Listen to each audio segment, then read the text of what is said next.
Earth was truly a tilting, wobbling, spinning space ball, as NASA and modern astronomy proclaim, rotating 1,000 miles per hour on its axis, revolving 67,000 miles per hour around the Sun, spiraling 500,000 miles per hour around the galaxy, and shooting off several million more miles per hour through the universe.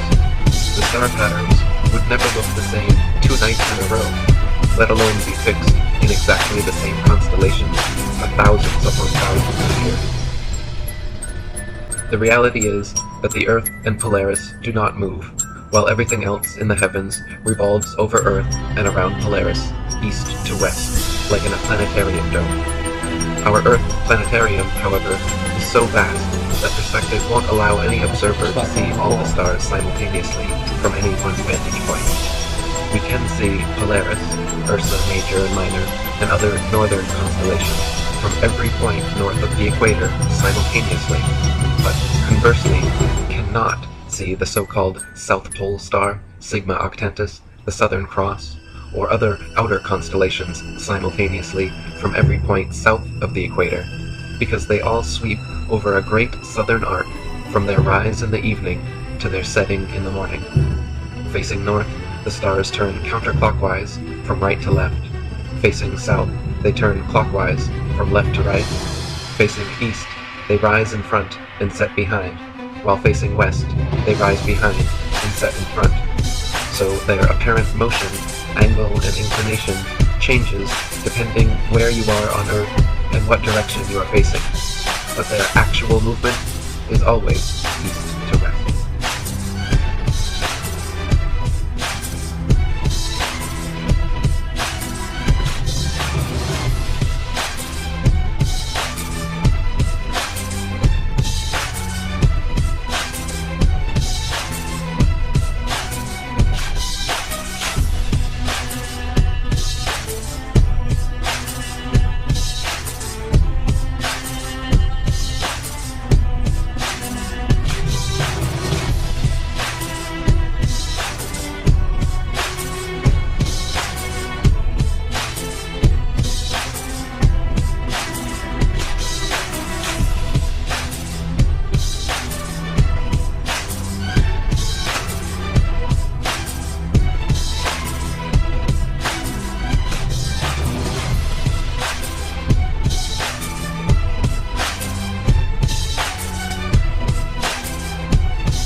Stop being the wall.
Earth is a level, motionless plane with the sun, moon, and stars revolving over and around us just as you experience every day.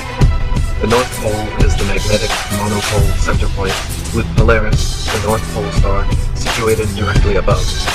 Polaris is the only motionless star in the heavens, with all the other constellations revolving perfect circles over the Earth every night. The so-called planets, known to the ancients as wandering stars, were named such because they were observed then, as we can observe today, to wander the heavens, taking their own unique spirograph-like patterns, making both forward and retrograde motions over and around the Earth during their cycle. Meanwhile, the fixed stars were named such because they were observed then, as we can observe today, to stay fixed in their constellation patterns night after night, year after year.